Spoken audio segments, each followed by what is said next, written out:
Bonjour, je suis Dr Yao Mathurin, directeur de l'ICM, l'Institut canadien du management.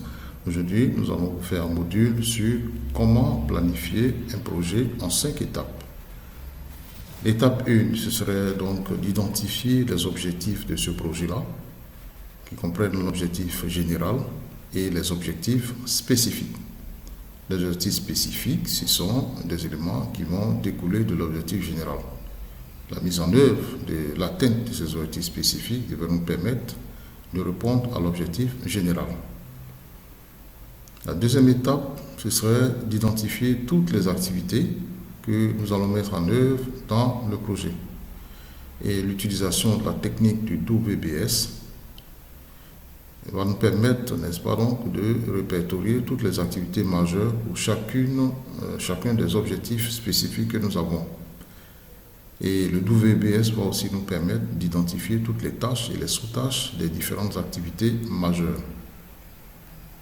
En troisième étape, nous allons définir la qualité de ce projet-là.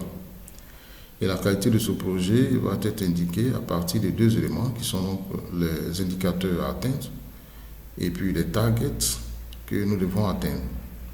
Les indicateurs sont ceux-là même qui devraient ressortir de la mise en œuvre des activités. Et ces indicateurs seront atteints après avoir mis en œuvre des activités. Et les targets, ce sont les nombres, les quantités auxquelles nous devons associer la mise en œuvre des activités. La quatrième étape, ce serait de définir le temps.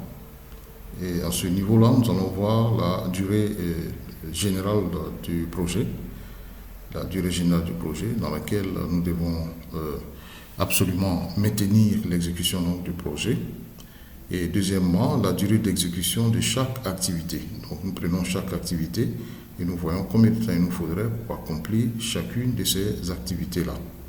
Le tout va nous permettre d'avoir bien sûr la durée totale du projet. Et en cinquième étape, dernière étape, c'est les ressources qui sont identifiées. Nous allons déterminer les différentes ressources nécessaires pour le projet, les ressources sur le plan humain, les ressources matérielles, financières et la documentation et toutes les informations qui sont nécessaires à la conduite, n'est-ce pas, du projet.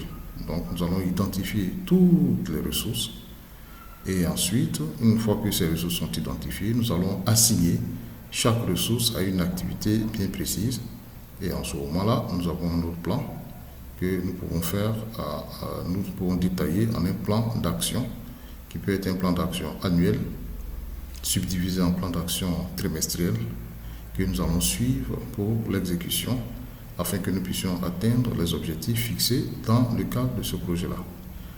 Merci, nous sommes à la fin de ce module. Si vous voulez des informations plus poussées, plus détaillées, n'hésitez pas à nous contacter par email et nous allons vous donner ces informations-là. Merci.